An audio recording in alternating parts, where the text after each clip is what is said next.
매주 수요일 로마서 말씀을 통해서 복음 하나님의라는 주제로 계속 은혜를 나누었습니다. 오늘은 그 마지막 시간입니다. 은혜로 부르심을 받은 인생이라는 제목으로 함께 말씀 나누도록 하겠습니다. 로마서의 핵심 주제 잘 알고 계시죠? 이신칭의. 오직 의인은 믿음으로 말미암아 살리라. 누구를 믿는다는 말입니까? 예수 그리스도를 믿음으로 말미암아 우리의 모든 죄가 사함을 얻게 되고 하나님과 멀어졌던 사이가 다시 가까워지게 됨으로 말미암아 늘 하나님과 친밀한 사이를 누리며 관계를 누리며 그 안에서 하늘의 기쁨과 능력을 받아 살아가게 된다라는 말입니다. 믿음으로써 의롭게 된 사람들, 그런데 또한 로마서는 말하고 있죠. 성령님께서 이 세상 사는 날 동안 우리와 함께 하면서 하나님께 순종할 수 있도록 우리를 이끌어 주신다. 그것이 바로 로마서 12장부터 구체적인 삶의 자세에 대해서 이렇게 나와 있는 것입니다. 그리고 15장, 16장 오늘 마지막 부분인데요. 거기에서는 사도 바울이 다시 한번 로마서를 썼던 이유에 대해서, 그리고 이것만은 꼭 간직했으면 좋겠다라고 하는 그 당부의 메시지를 오늘 말씀에 전하고 있습니다.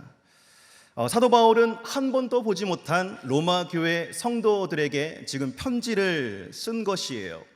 그런데 이 복음의 내용을 보면 굉장히 세세하고 또 치밀하고 정확하게 풀어 쓴 것을 볼 수 있습니다. 그 이유가 무엇이었을까? 어떻게 이렇게 자신감 있게 그 복음을 논리정연하게 오늘날 우리가 들어도 이 복음의 메시지가 정말 마음에 와닿도록 그렇게 그 말들을 풀어 쓸 수 있었던 것일까? 그 핵심 비결이 바로 오늘 15절 말씀에 이 한 단어에 나와 있습니다. 우리 15절 말씀 같이 한번 읽어보도록 하겠습니다. 시작. 그러나 내가 너희로 다시 생각나게 하려고 하나님께서 내게 주신 은혜로 말미암아 더욱 담대히 대략 너희에게 썼노니. 무엇 때문에 그렇다고 합니까? 바로 은혜 때문에 그렇게 쓸 수 있었다.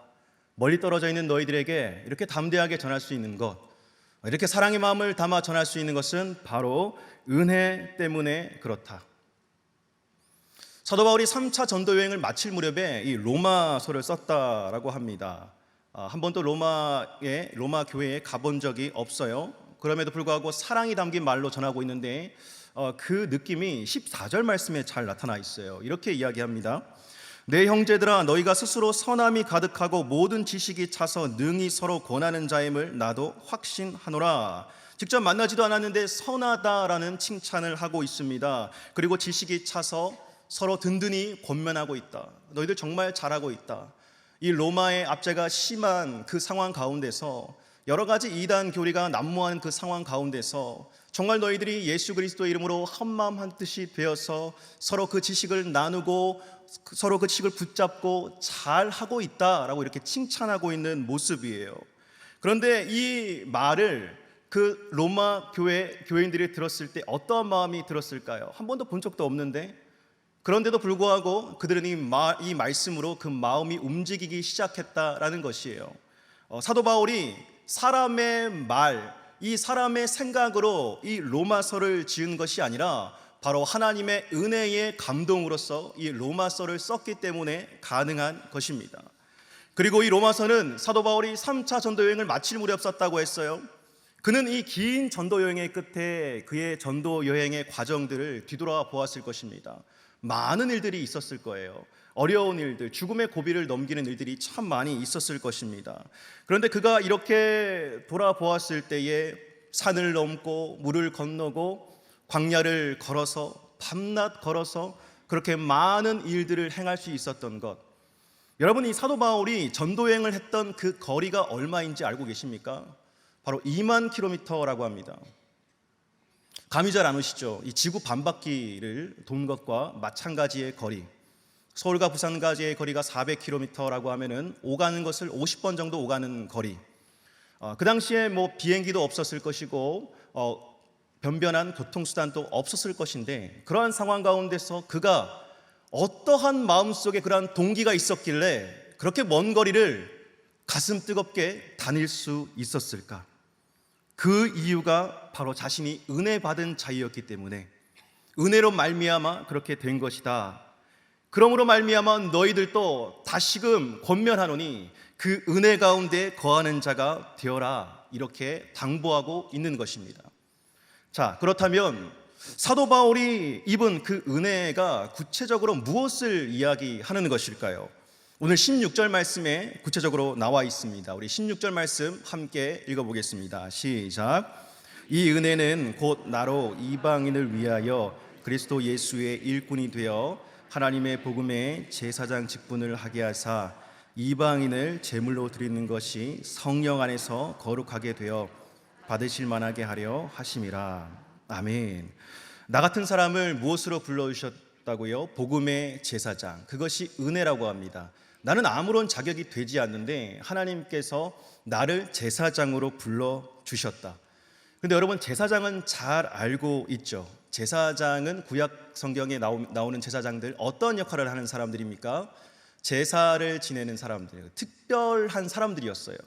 특별한 계층, 레위인들만 제사장을 할 수 있었기 때문에 선별된 사람들이었습니다. 어떤 사람이 죄를 지어가지고 하나님으로부터 멀어졌어요. 그런데 이 제사장은요, 그 제물을 가져와서 그 제물로 하여금 그 사람이 하나님과 가까워지는 사이가 될 수 있도록 그 사이를 중개하는 역할을 했다는 것입니다. 그러니까 그 당시에는 거의 왕과도 같은 지위를 누린 사람들이 제사장이었습니다. 그러니까 아무나 될 수 없고요, 특별한 권한을 부여받은 사람. 그런데 사도 바울은요, 그 제사장 직분을 하나님께로부터 물려받았다. 그것이 은혜다라고 말합니다. 그런데 그 제사장 앞에 복음이라는 말이 붙었어요. 복음은 간단하게 말하면 예수 그리스도. 그러니까 예수 그리스도로 말미암아 제사장 직분을 내가 하나님으로부터 받았다, 이렇게 말하고 있는 것입니다. 이것은 무슨 말이냐? 예수 그리스도로 말미암아 이 사도 바울은 이제 자신의 능력이 아니라 하나님의 능력을 어디에서든 베풀고 행하며 살아갈 수 있는, 그리고 그 능력에 이끌려 담대하게 이 생의 삶을 살아갈 수 있는 그러한 자격을 얻었다라고 하는 것입니다. 그러니까 가만히 그의 삶을 되돌아 보니까 내가 어떻게 이 일들을 감당했었지? 내가 어떻게 이 수많은 험난한 길들을 제정신으로 내가 어떻게 여기까지 왔을까라고 했을 때에 바로 복음으로 말미암아 제사장 직분을 주시고 지금까지 나를 성령으로 말미암아 강권적인 은혜의 역사로 끌어주신 바로 하나님의 뜻인 것임을 고백하고 있는 것입니다. 사랑하는 성도 여러분, 하나님께서는 저와 여러분들을 복음의 제사장으로 은혜 가운데 불러주신 줄로 믿습니다. 이제 저와 여러분들 안에 성령의 능력으로 말미암아 예수 그리스도의 이름으로 죄를 다스릴 권세가 생겼어요. 그리고 예수 그리스도의 이름으로 하나님의 능력을 선포할 수 있는 삶을 살아가게 된 것입니다. 그러니까 어떠한 우리의 인생의 고난과 아픔과 어려움과 시련 가운데서도 우리가 복음의 능력으로 충만한 복음의 제사장이 되었다면 이제 예수 그리스도 이름으로 다시 일어서고 소망을 가진 존재가 되었다라고 하는 것이에요. 이것은 엄청난 특권인 줄로 믿습니다. 올해 저는 마마클럽 사역을 담당하게 되었습니다. 여러분, 마마클럽 올 초부터 마마클럽에 대한 홍보도 하고 했는데 사람들이 많이 물어봤어요. 도대체 마마클럽이 무엇을 하는 집단이냐, 무엇을 하는 조직체냐. 왜냐하면 마마클럽이라는 이름 자체가 생소했기 때문에 그렇습니다. 이 마마클럽이라고 하는 것은 마리아처럼 기도하고 마르다처럼 섬기는 어머니들의 순수한 전국 연합 기도 모임을 이야기합니다. 그러니까 원래 부산 수영로 교회에서 이 기도의 모임이 순수하게 일어나서 이제 전국 20여 개 도시로 어머니들이 그냥 아무런 어떤 그런 목적과 그런 정치적인 색깔 이런 것이 전혀 없이 순수하게 하나님 나라만 바라보고 기도하는 뜨거운 기도 모임인 것입니다. 그러니까 매일 아침 7시마다 카톡방에서 공동 기도 제목으로 함께 기도를 하고, 그 다음에 매주마다 현장에 모여서 오프라인으로 같이 기도회를 하고, 또 전국적으로 1년에 2-3번씩 모여서 하루 종일 금식 기도하고, 바로 이것이 마마클럽이 지금 운영되고 있는 상황입니다. 그러니까 지난 3월 1일 날이었죠. 그러니까 3일절 날에 부산 수영로 교회에서 전국 어머니 연합 금식 기도회가 있었습니다. 아침 10시부터 오후 3시까지 거의 반나절 동안 전국의 어머니들이 한자리에 모여가지고 다음 세대와 함께하는 연합 금식 기도 자리를 가졌어요. 그러니까 저희 교회에서도 함께 또 참석하기를 원하시는 분들이 있어가지고 45인승 버스를 가득 채워가지고 갔습니다. 처음에는 금식 기도라고 해가지고 많이 안 가시겠지라고 생각했는데 버스가 가득 찼어요. 그래서 45인승 버스 가득 채워서 수영로 교회에 갔었습니다. 부산 수영로 교회 본당에 들어섰는데 이미 기도하길 원하는 전국의 많은 어머니들이 그 자리를 가득 채우고 있었어요. 그 본당에는 정말 사모하는 마음으로 훌쩍이면서 눈물 흘리며 기도하는 그 어머니들의 기도 소리로 가득 차 있었습니다. 몇천 명이 한 번에 주여라고 외치면서 공통된 기도 제목을 외치면서 기도할 때에 정말 그 안에 성령의 임재와 역사가 일어나는 것을 바라보게 되었어요. 그러니까 여러분, 이 한두 시간 정도는 기도해도 한 3시간 정도 막 통성으로 기도하는 거 참 힘들잖아요. 그렇게 저 또한 막 기도하면서 1시간, 2시간, 3시간 찬양하고 기도하고 찬양하고 기도하고 기도했는데 여러분 막 소리내서 기도하면 어떻게 됩니까? 목이 쉬겠죠. 목소리가 한 3시간 지나니까 목소리가 나오지 않더라고요. 계속 주여 주여 외치는데 이 목소리가 쉬면서 나오지 않는 겁니다. 그때 갑자기 이런 생각이 들더라고요. 괜히 유별나게 이렇게 목소리를 높여서 기도를 했나? 나 그 목소리 관리도 좀 해야 될 것 같은데 그래도 좀 젠틀하게 이렇게 기도를 했어야 했나? 너무 막 집중해서 이렇게 기도한 것 아닌가? 기도를 하다 보니까 갑자기 이 쓸데없는 생각이 제 안에 들어오게 되는 것입니다. 그런데 그 생각도 잠시 성령님께서 각자 다 이렇게 기도하는 자리에 어떤 그 기도의 울림 소리를 통해 가지고 제 마음속에 또한 이러한 마음들을 주셨어요. 성령님께서 전심으로 기도하래요. 전심으로 기도하라. 전심으로 기도하라. 내가 일할 것이다. 성령님께서 제 마음속에 그러한 감동을 주십니다. 너의 모든 것, 어떤 상황과 사정 이런 것들을 생각하지 말고 이 시간에는 오직 하나님께만 집중해서 전심으로 기도하라. 성령님께서 일할 것이다. 여러분, 우리가 전심으로 기도하려고 할 때 참 별의별 생각들이 많이 듭니다. 내가 유별나게 이렇게 기도해야 하나? 굳이 내가 이렇게까지 기도해야 하나? 그런 생각이 들 때가 있어요. 하지만 저는 그때 깨달았습니다. 내가 이렇게 밤낮을 하나님을 부르시며 간절하게 기도했던 적이 언제였던가?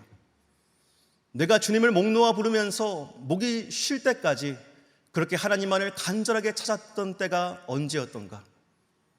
기억이 좀 가물가물하더라고요. 기도에는 짧게 했지만 밤낮을 그렇게 부르짖는 것. 여러분, 우리 공부는 진짜 하루 종일 하잖아요. 뭔가 목적을 이루기 위해서 공부하라고 하면 정말 몇 시간 동안 시간 켜놓고 이렇게 공부하잖아요. 근데 기도는 그렇지 못했다는 거예요. 하나님께서 그 자리를 통해서 깨닫게 해주셨어요. 우리 모두는 예수 그리스도로 말미암아 복음의 제사장 직분을 맡은 자라는 것을. 기도하면 할수록 여러분 깨닫게 되는 것이 한 가지가 있어요. 무엇이냐면은 내가 하는 것이 아니라 바로 예수 그리스도의 이름으로 말미암아 하나님께서 우리의 삶에, 우리의 환경과 우리의 모든 주변 가운데 역사하신다는 사실이요. 하나님께서 우리의 기도를 들으시고 우리의 뜻을 이루어지는 것이 아니라 하나님의 뜻을 성령으로 말미암아 그 땅 가운데 이루어 주신다고 하는 것입니다. 그러니까 우리가 집중할 것은 이거 한 가지예요. 우리가 예수 그리스도 안에 들어가 있나? 우리가 복음으로 말미암아 제사장 직분을 맡은 자라는 것을 기억하고 있는가? 그것을 잊지 않고 살아가는가? 거기에 집중하는 것이 중요해요. 그러니까 오늘 사도 바울이 잘하고 있는데, 로마교회 성도들이요 정말 잘하고 있는데 너희들이 하나님에게 부르심을 받은 그 은혜를 생각해보라. 나도 그것 때문에 여기까지 왔다. 그러니까 너희들도 그거 붙잡고 앞으로 계속 살아가라. 이렇게 이야기하는 것입니다. 그러니까 그렇게 살아갈 때에 사도 바울에게 어떤 일이 일어났냐? 17절부터 19절 말씀에 다 나와 있어요. 근데 17절 말씀 우리 한번 같이 읽어보도록 하겠습니다. 시작. 그러므로 내가 그리스도 예수 안에서 하나님의 일에 대하여 자랑하는 것이 있거니와. 그리스도 예수 안에서 하나님에 대하여 자랑하는 것이 있다. 내가 그리스도 예수 안에 거할 때 하나님께서 나에게 하신 일들을 나는 자랑할 수밖에 없다라고 하는 이런 말씀이에요. 그러니까 복음의 세상 직분을 맡은 자라는, 그 은혜 받은 자라는 것을 생각할 때에 나의 뜻이 이루어지는 것이 아니라 내가 생각지도 못한 일들이 하나님을 통해 이루어지는 것을 보게 된 것이에요. 그가 전도 여행할 때 어떤 일이 벌어졌습니까? 말과 행위로, 표적과 기사로, 성령의 능력으로 그 이방인들이 다 주님 앞으로 나오게 되었습니다. 그러니까 그가 행하는 곳곳마다 하나님의 기적을 바라보게 되고 하나님의 위대하심이 선포되었던 것입니다. 자랑하는 것이 그냥 하나님이 행하신 일로 자랑할 수밖에 없는 인생이 되었다. 사랑하는 성도 여러분, 저와 여러분들의 삶이 이렇게 되기를 주님의 이름으로 간절히 축복합니다. 하나님께서 행하신 일들로 내가 입술을 열 때마다 그런 자랑을 할 수밖에 없는 우리의 인생이 되어지길 간절히 소망합니다. 그러한 것들이 많아질 때에 우리 교회가 더 은혜 가운데 하나님의 이끌림을 받게 될 줄로 믿습니다. 하나님께 부르심을 받은 자들, 그 은혜로 이 자리에 있는 저와 여러분들, 하나님께서 하나님의 영광을 나타내는 도구로 사용해 주실 것입니다. 자, 우리가 은혜 받은 개인이라면 하나님은 또한 이 교회를 이끌고 가시고 책임지시는 분이심을 믿습니다. 이 은혜 받은 공동체가 모인 이 교회를 하나님의 섭리 가운데 굳건케 하시고 인도해 주시는 줄로 믿습니다. 특별히 하나님께서 이 청주 땅에 청주 상당교회를 세워 주셨습니다. 여러분, 수많은 지역이 있지만 왜 상당교회가 굳이 청주 땅에 세워지게 되었을까? 어떻게 이렇게 훌륭한 교회가 이 청주 땅에 세워지게 되었을까?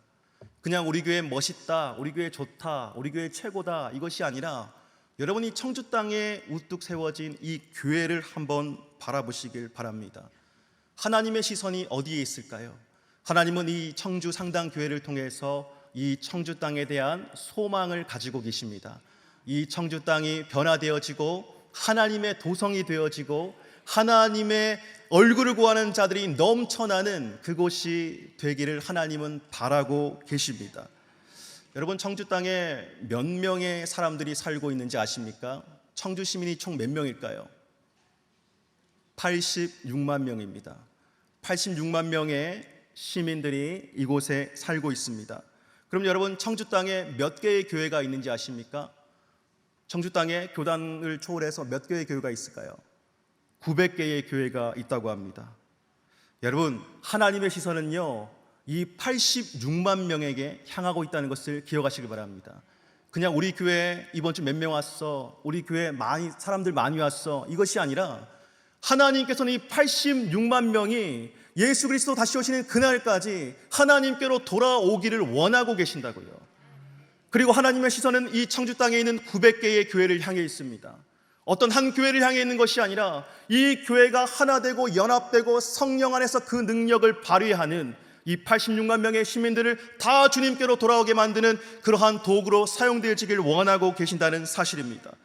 그래서 우리는 이 청주 땅에 있는 모든 교회가 하나님이 성령의 기름을 부어주셔서 한마음 한뜻으로 연합되게 해달라고 기도해야 합니다. 여러분, 900개의 교회가 하나가 된다면 어떤 일이 벌어지게 될까요? 하나님의 역전의 바람이 일어나지 않겠습니까? 이곳에 영적인 바람이 정말 우리가 거부할 수 없을 만큼 세차게 불어오지 않겠습니까?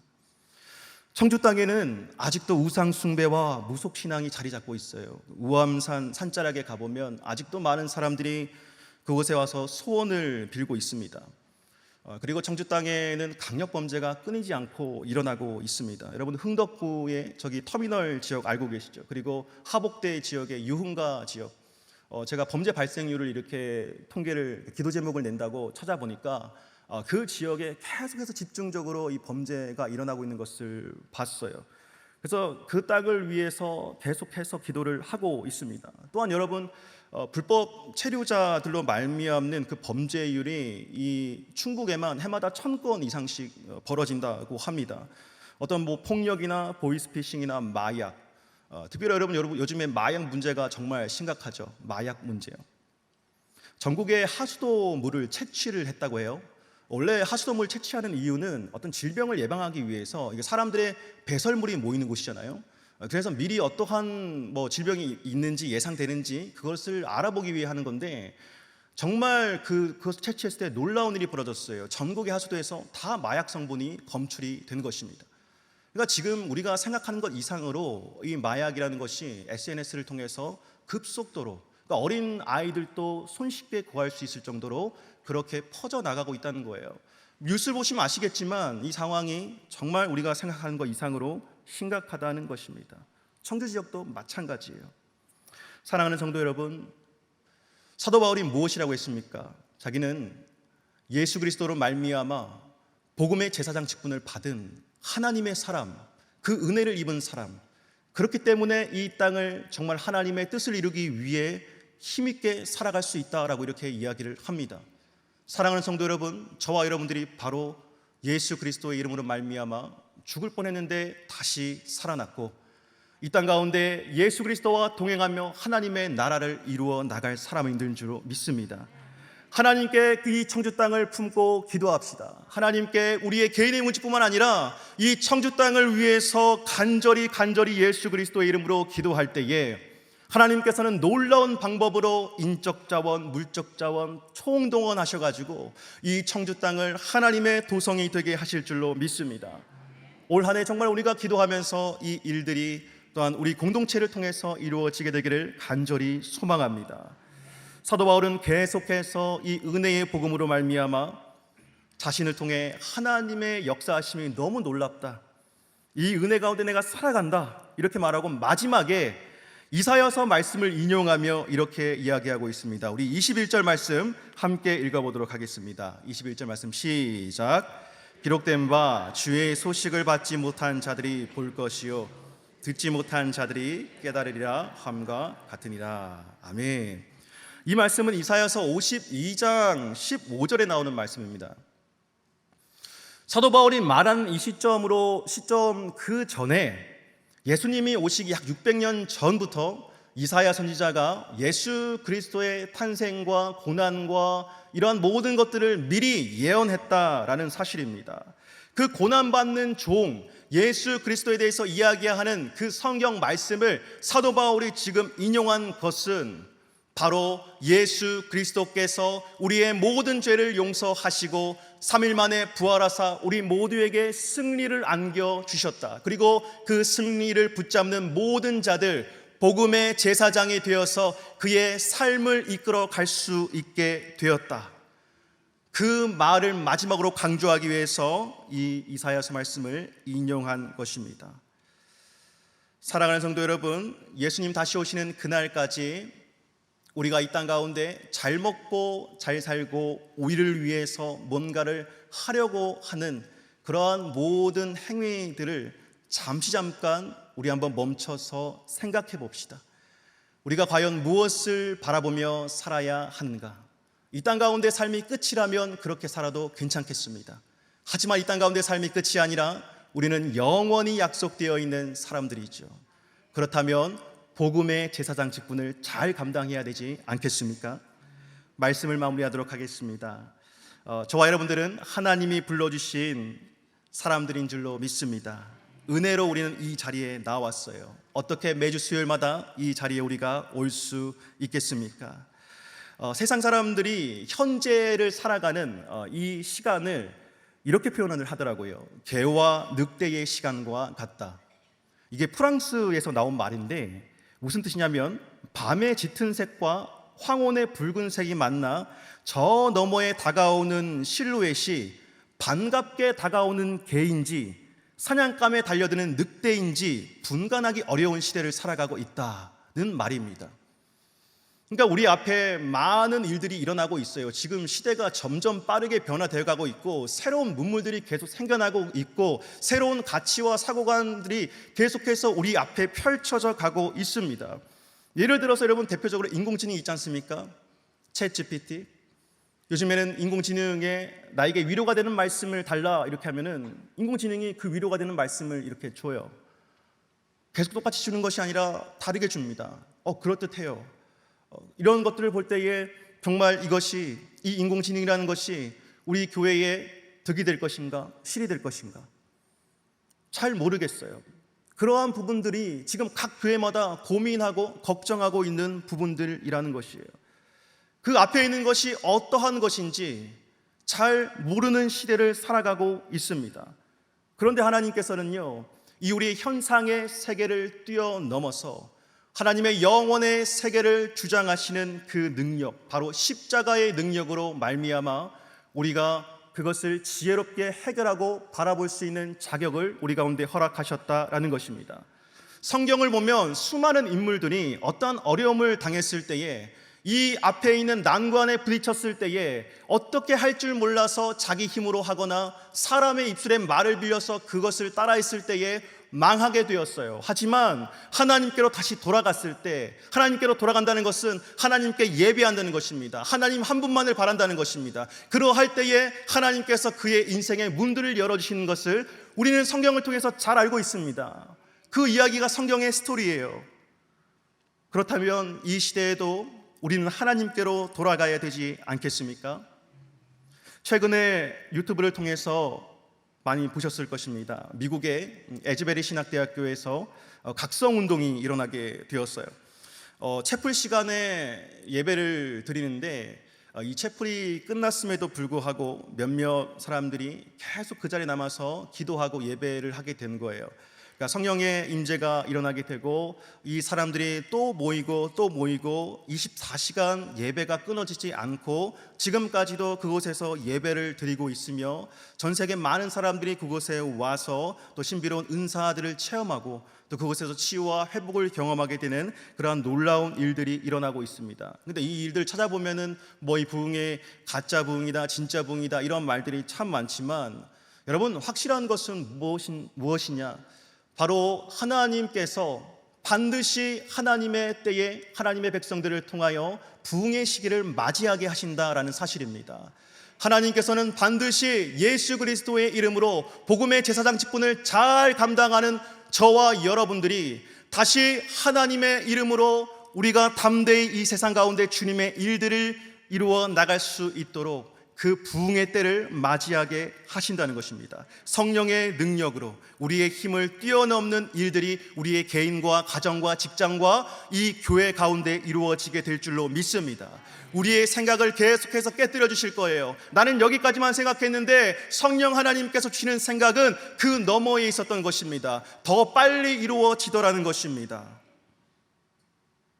내일 이 자리에서 마마클럽 연합기도회가 있습니다. 또 우리 교회 세계 선교사 중보기도회 선교대회가 곧 있어요. 그리고 새생명 축제가 우리 교회에 있습니다. 하나님께서는 이 교회를 너무나도 사랑하십니다. 이 모든 영적인 흐름과 이 기류, 이 모든 공간 가운데 성령 하나님께서 운행하고 계시는 줄로 믿습니다. 바라기는 이 교회가 예수 그리스도를 주로 삼은 복음의 제사장들이 함께 모여 영적인 부흥의 때를 맞이하는 그 중심지가 되어지기를 주님의 이름으로 간절히 축복합니다.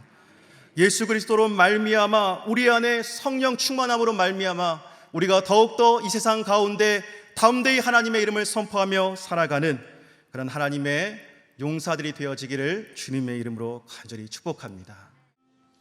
사랑이 많으신 아버지 하나님, 오늘 이 자리에 우리를 불러주셔서 감사드립니다. 하나님, 우리는 은혜로 말미암아 하나님께 부르심 받은 인생들인 줄로 믿습니다. 하나님께서 자격 없는 우리들을 예수 그리스도로 말미암아 불러주셨습니다. 복음의 제사장이 되게 하셨습니다. 이제는 우리의 예전의 모습을 바라보는 것이 아니라 실망과 실패와 좌절의 모습에서 벗어나와 하나님께서 우리와 함께 하시고 성령이 우리를 이끌어 가시는 모습을 우리가 바라보며 하나님을 찬양할 수 있도록 인도하여 주시옵소서. 아버지 하나님, 우리 가운데 큰 일을 행하실 하나님을 찬양합니다. 큰 일을 행하실 하나님을 바라봅니다. 하나님 속히 임하여 주셔서 우리의 헛된 우상들을 무너뜨려 주시고 우리의 모든 죄악들을 도말하여 주시고 하나님 나라를 위한 도구로 우리를 사용하여 주시옵소서. 다시 일어나서 다시 회복되어서 다시 치유되어서 예수 그리스도의 이름으로 참된 기쁨과 안식과 평안을 누리며 살아갈 수 있도록 역사하여 주시옵소서. 이 교회와 나라와 민족 가운데 주님의 영광만이 높아지길 간절히 소망합니다. 주님의 이름만이 높아지게 하여 주시옵소서. 주님만을 섬기게 하여 주시옵소서. 주님만을 경외하게 하여 주시옵소서. 모든 것들이 하나님의 때에 부흥의 역사를 맞이하게 될 줄로 믿사오니 주여 우리와 함께하여 주시옵소서. 감사드리며 예수님의 이름으로 기도드립니다. 아멘.